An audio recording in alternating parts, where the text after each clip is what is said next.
Então, semana passada, foi segunda-feira, nós vimos algumas coisas importantes. Vamos só dar um minutinho aí para o pessoal, tá todo mundo conectado. Beleza, beleza.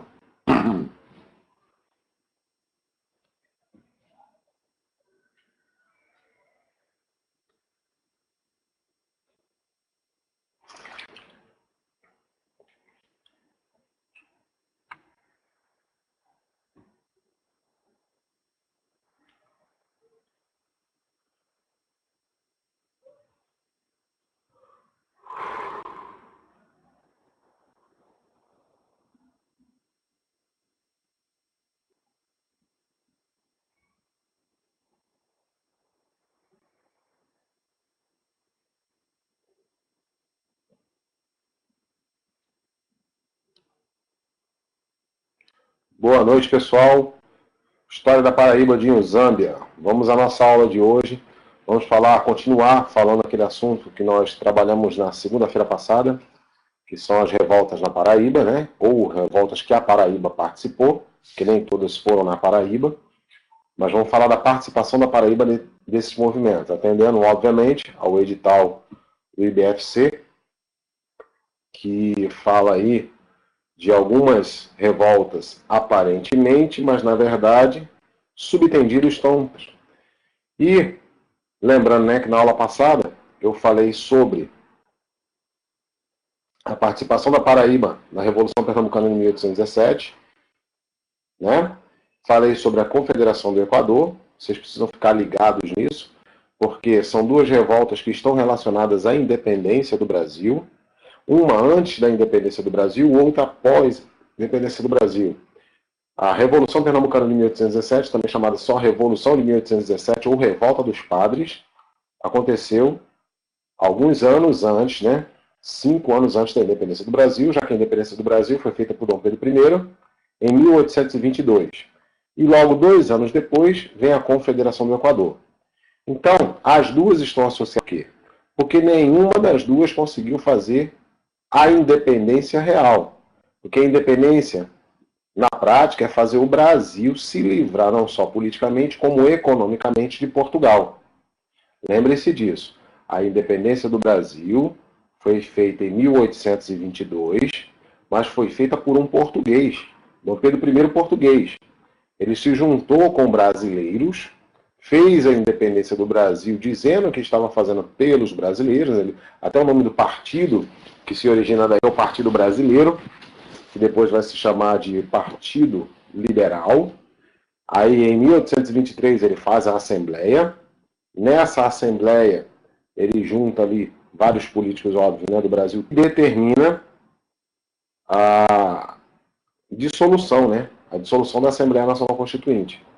Quando vem 1824, ele impõe uma nova Constituição, a Constituição outorgada, né, de 1824, que é uma Constituição que diz que ele é o poder moderador, ou seja, ele está acima do Executivo, Legislativo e Judiciário. O poder moderador é assumido pelo próprio imperador. E isso desagradou muito, obviamente, aí aos nordestinos.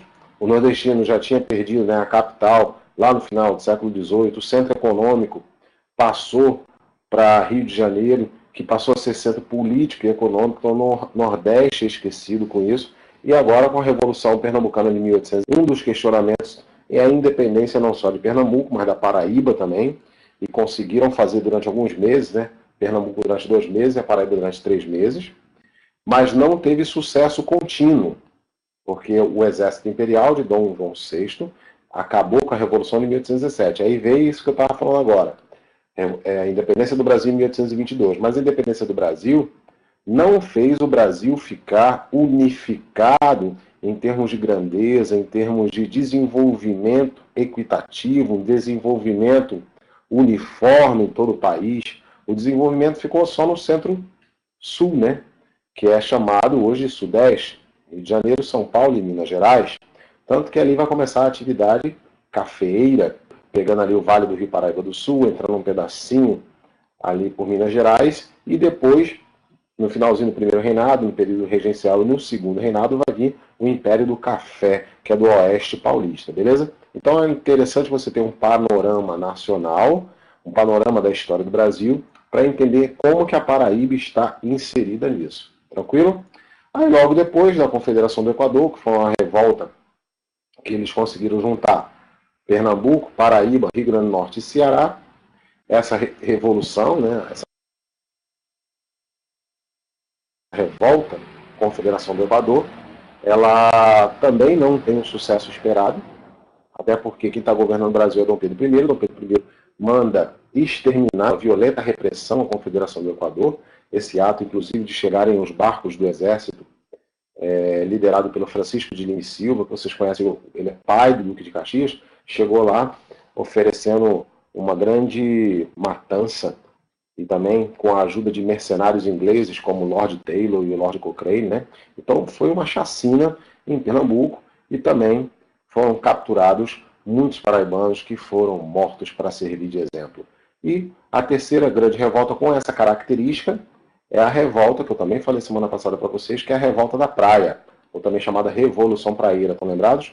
Que é chamada de revolta da praia, porque acontece na Rua da Praia, em Pernambuco, no Recife, tem a Rua da Praia até hoje, lá tinha um jornal chamado Diário Novo, no galpão entravam essas pessoas que queriam fazer a tomada da independência de Pernambuco, e a Paraíba participa mais uma vez, lembrando que na Revolução Pernambucana de 1817, a Paraíba já inaugura o sentimento lusofóbico, de aversão aos portugueses. Logo depois veio a Confederação do Equador, que continua a lusofobia em relação ao Dom Pedro I e aos portugueses. E agora, quando chega a Revolta da Praia, em 1848, vai ter também um sentimento lusofóbico, porque Pernambuco estava controlado pela família Cavalcante e Barros, e Rego Barros, né? E também os portos, né? O comércio portuário em Pernambuco era controlado também pelos portugueses. E a Paraíba abraça essa causa de dois grandes personagens. Um personagem, o jornalista Borges da Fonseca, que nesse mesmo ano, de 1848, foi até a Europa, pegou o que estava de novinho na Europa, que era o movimento socialista, principalmente porque essa data também é a publicação e divulgação do Manifesto do Partido Comunista, de Karl Marx e Engels. Então ele traz algumas características, como o princípio da universalidade eleitoral, né, o voto universal, ele traz o princípio de isonomia, a reforma agrária, o pensamento de divisão de terras para as pessoas necessitadas. Isso tudo é trazido pelo Borges da Fonseca. E como a prova é da PM, se liguem no Maximiano Machado. O Maximiano Machado, que era delegado na Paraíba, ele era capitão da polícia na Paraíba, atuou até um certo momento, feito interino, e esse Maximiano Machado, que é até nome de rua aqui hoje, lá no centro de João Pessoa, esse Maximiano Machado, ele deveria proteger a Paraíba, deveria evitar que houvesse qualquer tipo de insurreição, conflito, motim. E o que ele faz? Ele abraça a causa da população, abraça os princípios trazidos pelo Borges da Fonseca quando divulga o manifesto ao mundo, com tudo aquilo que eu mostrei para vocês, é só você dar uma olhadinha na aula passada. E aí, o Maximiano Machado, desculpa, em vez de ele trancar a Paraíba para não haver conflito, ele passou a ser o principal líder do conflito, beleza? E aí chega mais uma vez as tropas imperiais, mas agora liderado por Caxias, né? Isso aí já pode ser chamado de Caxias também, o Luiz Alves de Lima e Silva, porque ele já tinha vencido a Balaiada no Maranhão, já tinha recebido a terra de Caxias, já tinha recebido o título de Barão de Caxias, já tinha lutado também na Revolução Farroupilha, e na Revolução Farroupilha esse cara já tinha recebido o título de Duque de Caxias, e o Duque de Caxias hoje, eu estou falando tanto nele que ele é o patrono do Exército Brasileiro, o mesmo Exército Brasileiro que começa lá no dia 19 de abril de 1649, na segunda Batalha dos Guararapes, com o paraibano André Vidal de Negreiros, beleza? E falei também, já que essa revolta foi em 1848, eu comecei a anunciar a próxima revolta. Eu já expliquei, na verdade, no final da aula passada, vocês ainda estavam sem os slides, revendo então esse finalzinho, né, os 15 minutos finais da aula passada, nós vamos recapitular, porque a aula tem que fazer sempre a ponte com o ronco da abelha, beleza? Então, isso que eu acabei de falar aqui, num passo acelerado, ó, deu direitinho ali, ó, 14 minutos e meio. Nesses 15 minutos iniciais aqui, nós fizemos aí uma retomada da aula passada, ok? Então, começando a aula de hoje. Vocês estão me ouvindo? Eu vou agora na velocidade normal, beleza? Mas não durmo não. Tá todo mundo me ouvindo aí? Tá todo mundo tranquilo? Luan, ok. José Carlos Pereira, ok. Igor Carvalho também. Luiz Franklin. Luiz Eduardo Franklin. Beleza, galera assíduo aí, né? Jane também. SD Linhares, Rosa. Oi, Rosa. Rosa sempre participando e tirando dúvidas no Facebook. Parabéns, Rosa. Detonando. Show? Então vamos à aula de hoje. Primeira coisa que eu quero mostrar para vocês, aí depois da capa, né? A minha propaganda de usando, trabalhando no Educar Cursos. Nós temos aí o mapa. Beleza? Então, esse mapinha aí. Pois é. O mapa é assim mesmo, tá, gente? A resolução péssima. Na época era muito difícil conseguir fazer um mapa com qualidade gráfica. Ah, Soldado Linhares, né? Beleza. Já almejando a carga de soldado. E depois, galera, não para de estudar não, viu? Inclusive, Fábio tá aí. Fábio também dou aula para o pessoal que quer entrar no CEP, curso de formação de oficiais. Eu tenho um curso voltado só para isso também. História na cabeça, beleza? Para o Enem, para detonar. Mas vamos lá. Se liga, hein? Valeu, Rosa. O mapa, você está vendo aí que é Ronco da Abelha, não só por causa do nome, tem um abelhão gigantesco aí, né? Que é realmente um mapa histórico dessa revolta.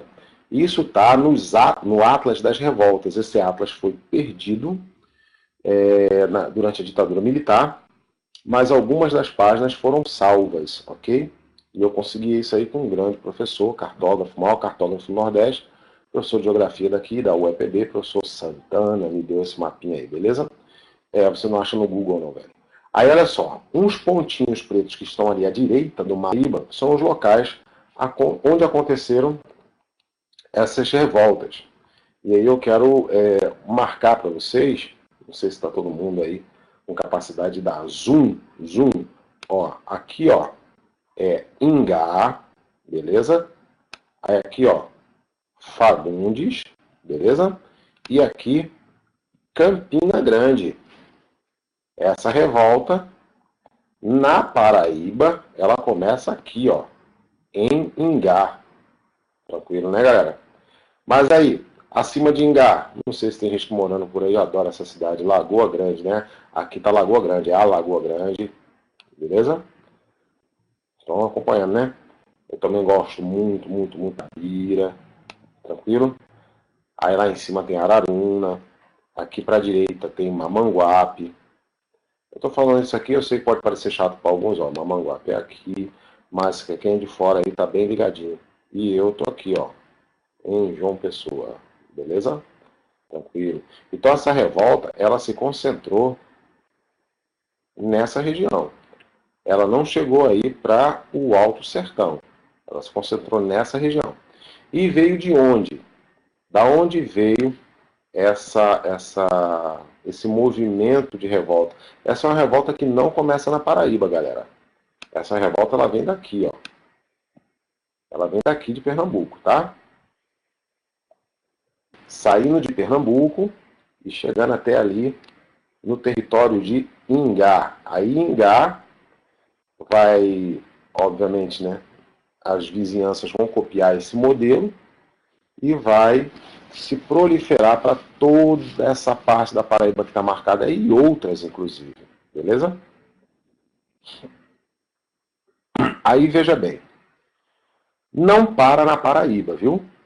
Não para na Paraíba. Vai até o norte, chega no Rio Grande do Norte, e depois chega também no Ceará. Estão entendendo, galera? Se liga. Tem gente lendo o chat, mas presta atenção no que eu estou falando aqui. Essa revolta, ela vem de Pernambuco, chega na Paraíba, na Rio Grande do Norte e vai para o Ceará. Então, é interessante, porque o ponto de ramificação é a Paraíba. Mesmo ela não tendo começado na Paraíba, ela, quando chega na Paraíba, ela se espalha. Interessante esse pedaço. Outra coisa importante também, não confunda. As pessoas têm mania de confundir o ronco da abelha com quebra-quilos. O quebra-quilos começa na Paraíba, e da Paraíba já se espalha ao mesmo tempo para toda a vizinhança. Beleza? Então, Pernambuco, se liga, Pernambuco, trouxe para Paraíba, por quê? Porque saindo dali de Pernambuco, passando por Itambé, chegando até Pedras de Fogo, vindo mais para dentro, entrando ali em Itabaiana, daqui a pouco pegando a rodovia e chegando até o que a gente chama de... Olha, pronto. Mas saiu de Pernambuco de onde? De um município lá em Pernambuco chamado Cruz do Espírito Santo. Show? É? Não. Cruz do Espírito Santo é na Paraíba, velho. É uma vila chamada Divino Espírito Santo. Tranquilo? Massa. Divino Espírito Santo, o nome de uma vila chamada Divino Espírito Santo, é uma vila pernambucana, que de lá saem as notícias de que essa mesma revolta pode chegar na Paraíba em Ingá. Massa real. Então vamos aqui ao nosso próximo slide. Veja bem, está ali para você poder ler sem estresse nenhum. Olha lá. Ronco da Abelha, de dezembro de em Pernambuco até fevereiro de 1852. Entendeu que não é uma revolta que durou muito tempo? Uma revolta que durou no máximo 3 meses. E nesse máximo de 3 meses aconteceu coisa pra caramba. Ou seja, em cada semana, praticamente uma semana ou de 15 em 15 dias, o evento acontecia numa vila diferente. Aí alguém manda, professor, então por isso, né, a relação das feiras, em cada semana que tinha uma feira, e na feira tinha revolta. Não. Revolta que está relacionada à feira é quebra-quilos. Quebra as botijas, quebra as balanças das feiras, beleza? Falou feira em revolta, não é ronco da abelha, não. Quebra-quilos. Eita, quanta dica, hein? Massa demais.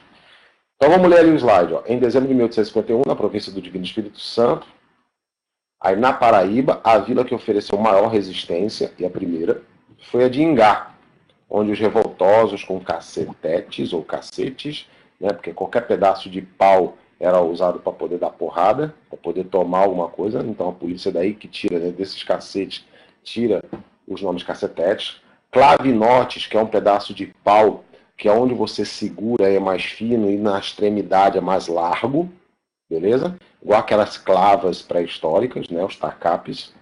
Qualquer pedra poderia servir de arma, invadiam as casas para queimar os papéis, os livros de registro. Tranquilo, né? Massa.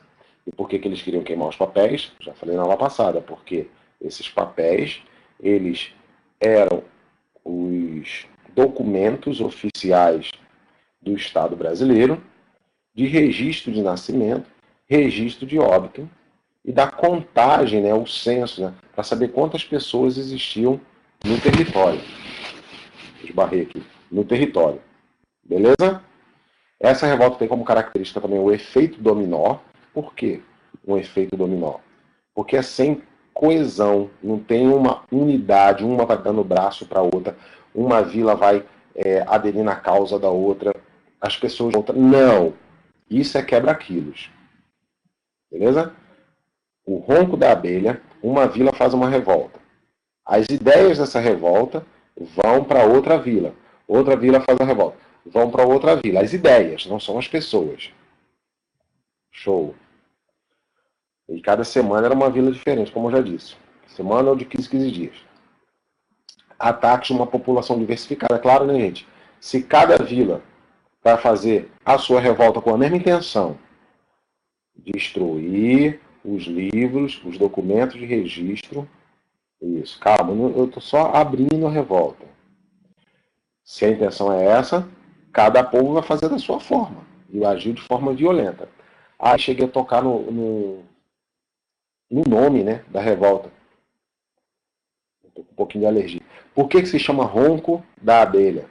Porque ronco incomoda, e incomoda muito. Incomoda quem? A polícia, a prefeitura, hein? Os governos, os homens proprietários de terra. Todo mundo ficou incomodado porque a população fez uma revolta. Entenderam? Ó, atenção. Outra característica muito importante para você diferenciar ronco da abelha e quebra-quilos. Ronco da abelha é uma revolta popular. O povo fez. O povo que foi para a rua.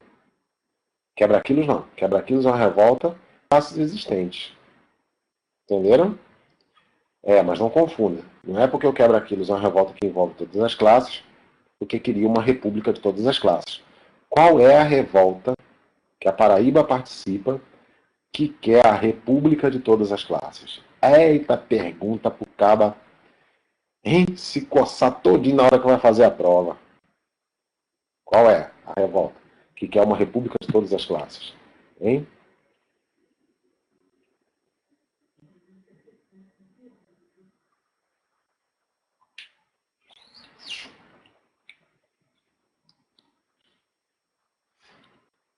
Obrigado, Marlete. Desculpa, pessoal. Qual é a revolta? Ninguém respondeu. Hein? A Revolução Pernambucana de 1817. Não é a Confederação do Equador, não. Não. Vejam. Vocês lembram de um cara que estava na Confederação do Equador, ficou muito famoso na Confederação do Equador, chamado Frei Caneca? Estão lembrados, né? A primeira revolta que o Frei Caneca participa era na Revolução Pernambucana de 1817. Naquela época ele nem usava o nome Frei ainda. Era Joaquim do Amor Divino. E quando chega na Paraíba, a Paraíba faz uma independência em 1817. E se chama como a Paraíba? Hein? República de todas as classes. Beleza, né? Show, show, show. Você vai detonar na prova. Então vamos lá. Voltando ao ronco da abelha. Deixa eu passar aqui o próximo slide. As causas do ronco da abelha. Veja aí. 1850. Tem a lei Eusébio de Queiroz, não é isso? Que é a lei que diz o quê? O fim do tráfico transatlântico de escravos negros.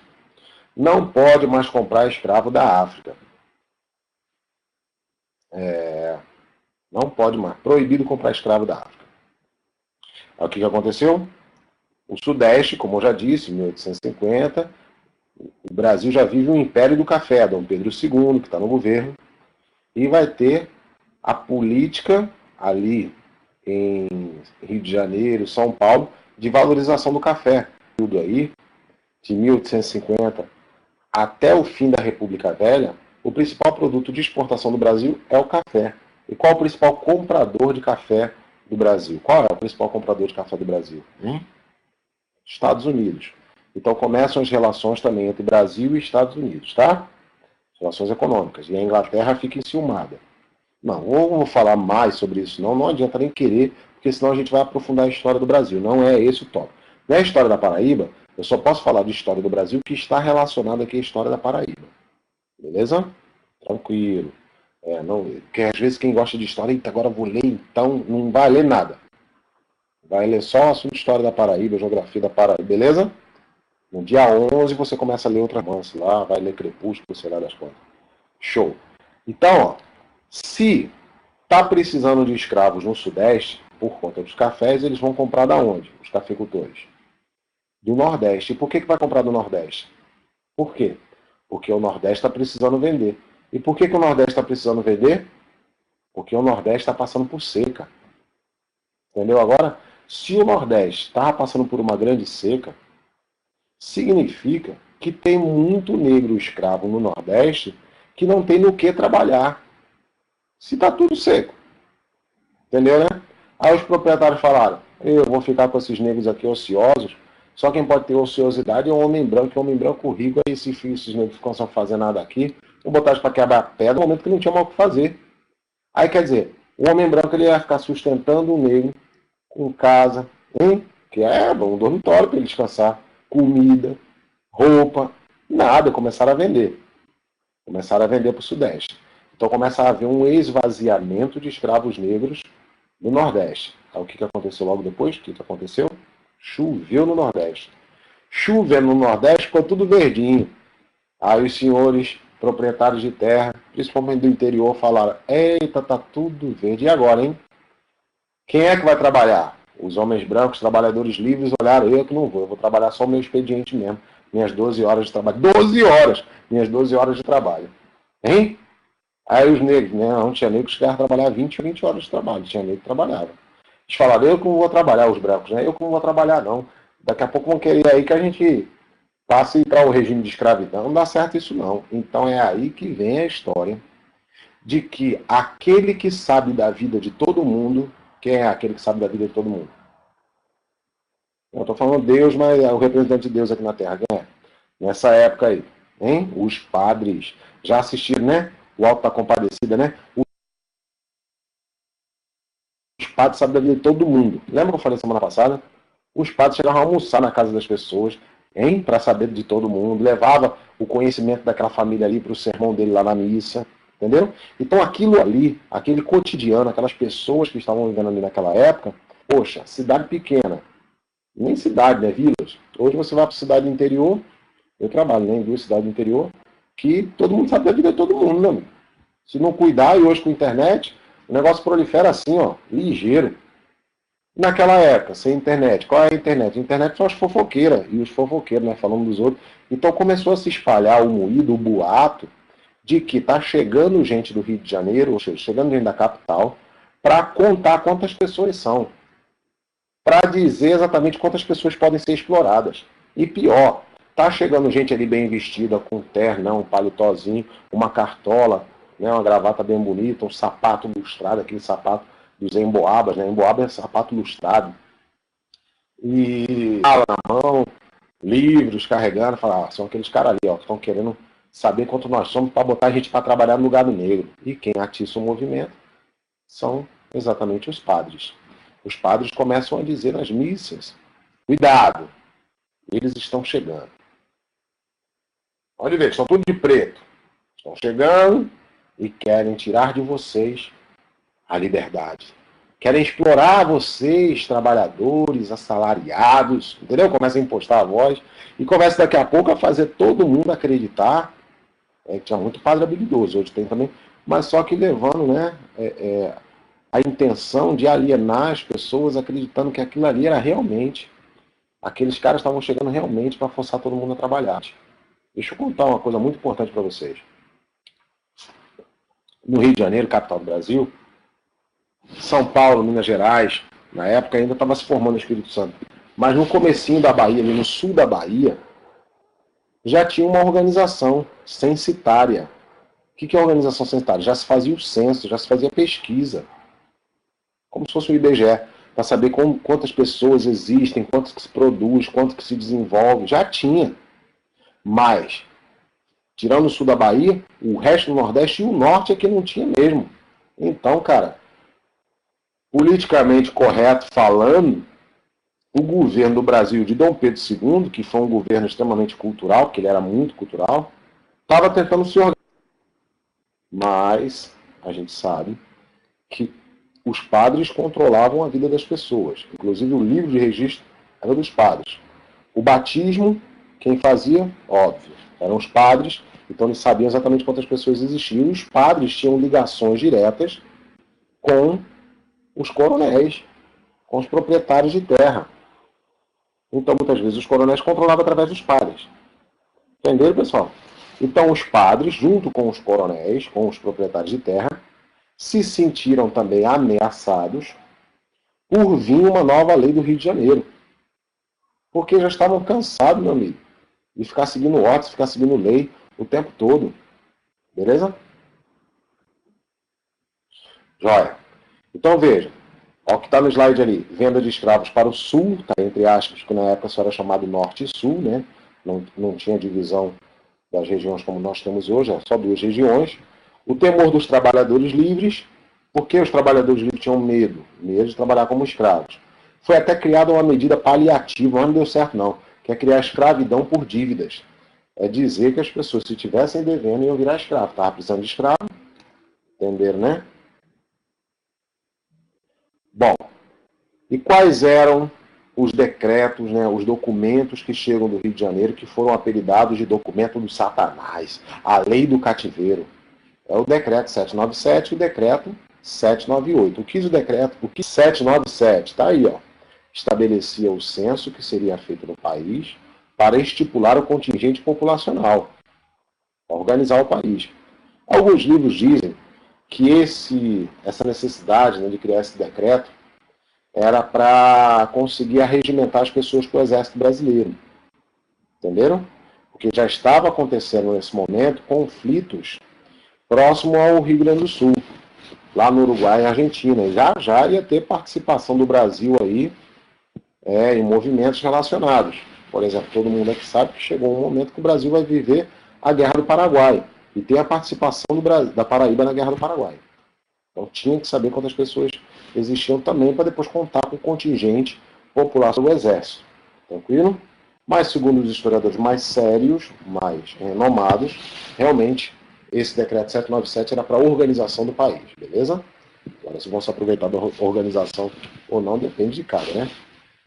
O decreto 798, registro civil de óbito e nascimento. Agora seria feito pelo escrivão, que antes era realizado pelo padre, na igreja. Ou seja, quem é que vai controlar agora? É o Estado, não é mais a igreja.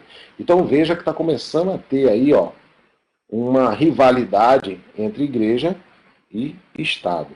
Beleza? Então eu botei para vocês aí nesse slide como é que se propaga. Então está lá em cima, vai para Paraíba para Alagoas, Sergipe, Ceará e Sergipe. O Rio Grande do Norte, ele participa só com 2 vilas, então por isso que eles não dizem que o Rio Grande do Norte participou do Ronco da Abelha. Mas beleza, também não vai cair Rio Grande do Norte na prova, né? Tranquilo, só se você for fazer a PM no Rio Grande do Norte, que não abriu o edital, nem se fala sobre isso. Na Paraíba, começa em Ingá vai Campina Grande, Fagundes, Areia, Lagoa Nova, Lagoa Grande e Guarabira, ok? E tem um texto ali de um dos maiores historiadores da Paraíba até hoje, que é o Geraldo Joffre. Ali, ó. Alguns padres teriam animado a desconfiança de homens livres pobres em seus sermões. Ao falarem contra o decreto, lhes tirava a função do registro do nascimento e óbito e os atribuía a repartições leigas, ou seja, que não são relacionadas à igreja, né? São laicas ou leigas, sob a responsabilidade dos cartórios e a cargo dos escrivães e dos juízes de paz dos distritos. Então vamos ter agora pessoas responsáveis dentro da política estabelecida, né, pela capital, pelo Rio de Janeiro, quem é que deve fazer esse registro. Massa, tá escuro, né, a imagem, é porque eu estou no outro ambiente. Já eu vou dar uma pausinha aqui de 2 minutos para a gente ir para outro ambiente que é mais iluminado para vocês. Eu não podia atrasar a aula, ok? Mas vamos continuar aqui, no Ronco da Abelha. Olha só, o início do Ronco da Abelha, embora tentado reprimir com violência, a única maneira encontrada para não deixar essa guerra se propagar, né, para evitar que o conflito aumentasse, foi lançar um decreto, que é o 907, que anulava os decretos, suspendia os decretos 797 e 798. Então, 907 é um decreto criado, porque como é que anula uma lei? Como é que veta uma lei? Como é que veta dentro de uma Assembleia, dentro do Senado você veta. Mas como é que você cancela uma lei que já estava valendo? Criando outra lei, uma lei de anulação, que é o decreto 907. Lembrando que o registro civil foi realizado apenas na República. Então, lembra, se o registro civil ele foi cancelado, né, vai ter um momento que vai ter que ter registro civil. Hoje nós temos registro civil, então como é que isso começou? De fato, se o Ronco da Abelha impediu, logo que é proclamada a República, 2 anos depois da proclamação da República, vai ter a nossa Constituição republicana, segundo a Constituição do Brasil, a Constituição de Deodoro da Fonseca, Marechal Deodoro da Fonseca, que ela, dentre tantas coisas, ela determina que é necessário fazer, que é a hora de fazer o registro civil das pessoas. E aí o Estado, nessa Constituição republicana de 1891, que é a época do início ali da República Velha, República Colonialista, né? Esse Estado vai estar separado da Igreja. Por quê? Por conta que se metia na política, na economia, e a Igreja se metia na política, na economia, tá danada aí que eu estou falando no Ronco da Abelha. Ronco da Abelha, a Igreja se mete na sociedade. Assistiu o Alto da Compadecida, né? O padre e o bispo chegando lá, querendo tirar proveito. Hein? Eita, que tá negando a imagem, tá vendo só meus dentes. Vamos continuar. A primeira medida foi a revogação da chamada Lei do Cativeiro. Depois o governo enviou tropas e, por último, foram as Santas Missões. Sublinha isso, cara. Santas Missões, na liderança os capuchinhos, que são os caputinos, prometendo a salvação para desistir do movimento. Então, quem decidisse desistir do ronco da abelha, teria... a pessoa se entregava e falava, ó, eu estou participando ali do movimento ronco da abelha, eu estou arrependido e eu quero me entregar. Ai, que bom. Acende a fogueira aí, que não é para São João não, para incendiar esse cara. Mas eu me entreguei, você disse que eu ia estar salvo. Sua alma estará salva, mas o seu corpo deve ir incendiado no fogo do inferno. Diga aí, velho. Era assim, beleza? Zoada danada mesmo. Isso é o caminhão do lixo aqui. Eu estou no 18º andar e tem um caminhão do lixo que está dando para ouvir. Beleza até aí, né? Tranquilo, vamos seguir. Os ataques. Onde acontecem os ataques? Aqui na Paraíba. Durante os levantes, os engenhos e vilas foram saqueados e os grandes proprietários e autoridades refugiaram-se. Aí, de novo, né? Que é o armado de... Tá, entre aspas, não sou eu não. Armados de cacetes, pedras, espingardas e mais o que estivesse ao alcance das mãos e pudesse ser usado como arma.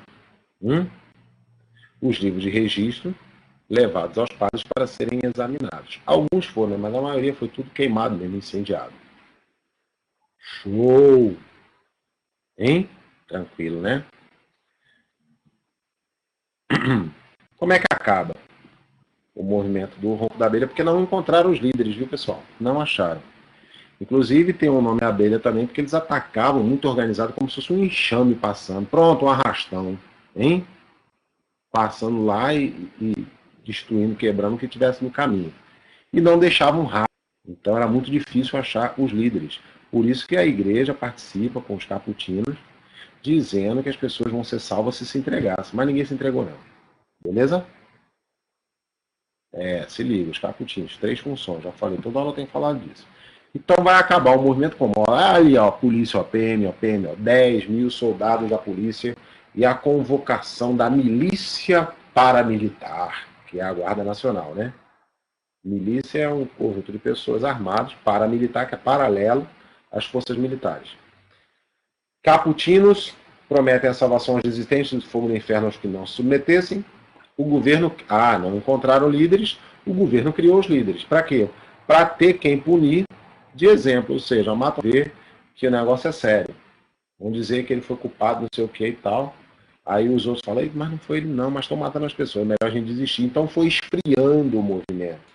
Com essa matança de quase 200 pessoas, cuja a maioria era realmente inocente, o movimento ele foi diminuindo, foi esfriando. Ok? Mas o que acalma mesmo os ânimos da população é o decreto 907, que anula o 797 e 798. Eu já falei que o censo só 20 anos depois, né? Só 20 anos depois. E o registro civil realmente só na República. Tranquilão? Beleza. Antes de falar dessa aqui, ó, eu vou só mudar de ambiente aqui, tá? Só um minutinho. É 1 minuto mesmo, 1 minuto. Eu vou só para outro ambiente e ficar melhor aqui para mim. Só um segundo, viu, galera? Não saia, não.